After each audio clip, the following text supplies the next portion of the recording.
Donc bonjour à tous et bienvenue sur la chaîne des Fleurs de Dosha, en direct de ma salle bien-être, pour parler aujourd'hui de la constitution ayurvédique.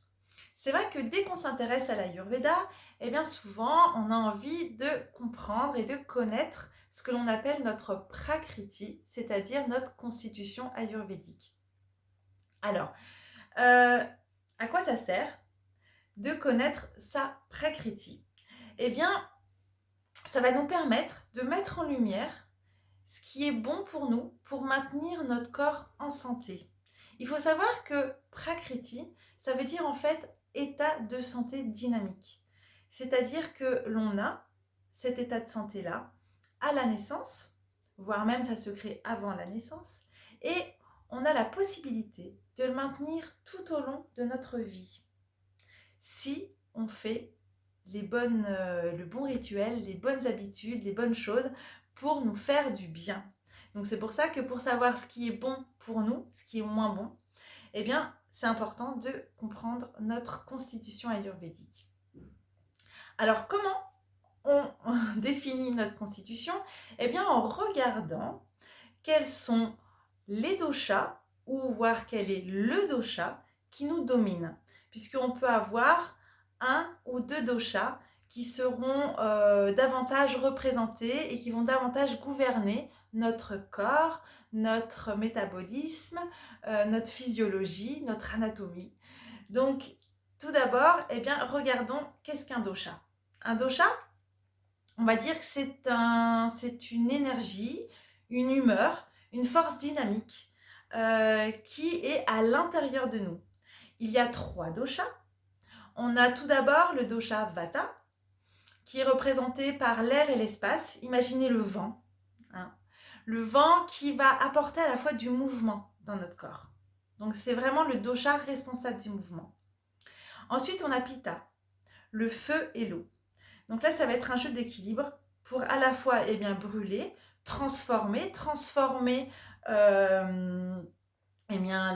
tout ce que l'on mange, favoriser la digestion, mais aussi digérer toutes les informations que l'on perçoit. Et ensuite, on a Kapha, la terre et l'eau, donc qui va plus être là pour apporter du lien, de la cohésion, aider à fabriquer les tissus, les liquides dans notre corps.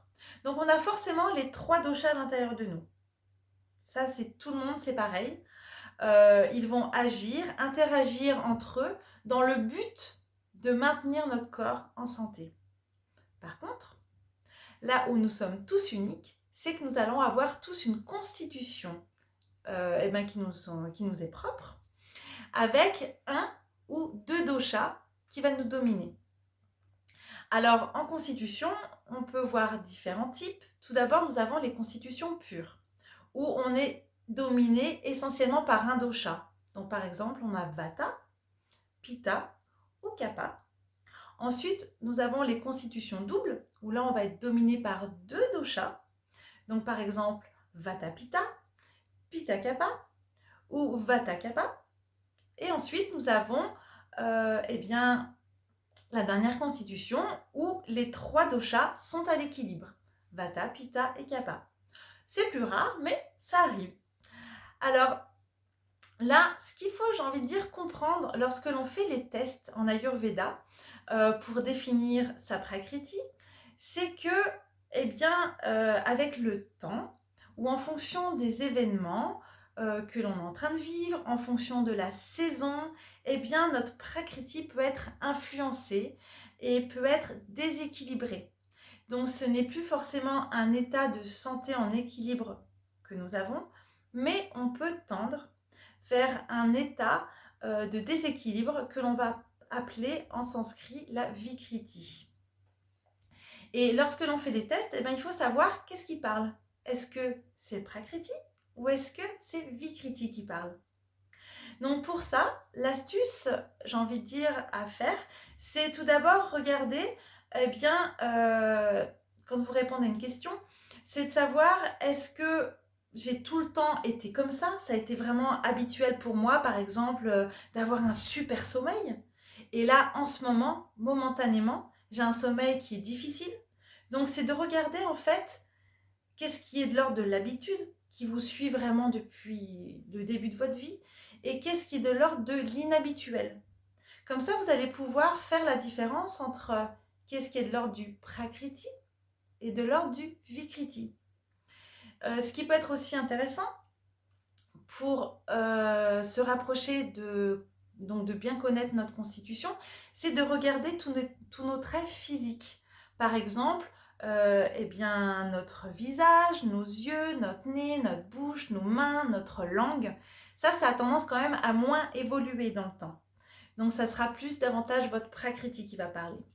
Donc voilà, donc c'est faire attention de bien faire la différence entre notre état de santé, la prakriti, et notre état de déséquilibre qui amène parfois la maladie, notre vikriti. Et moi, lorsqu'une personne vient me voir pour avoir un soin corporel, je prends toujours ce temps pour regarder justement qu'est-ce qui parle.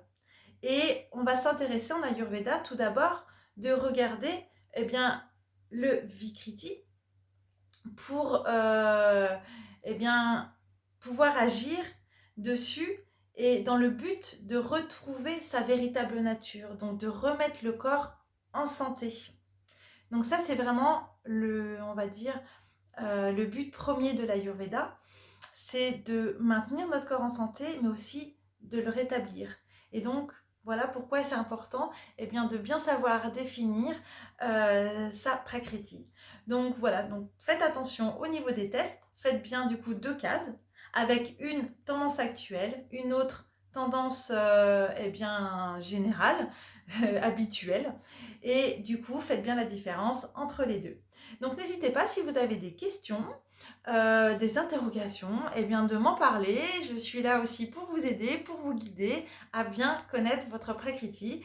Et puis je vais faire d'autres vidéos pour vous aider du coup à bien la définir. Je vous remercie et je vous dis à bientôt. Au revoir.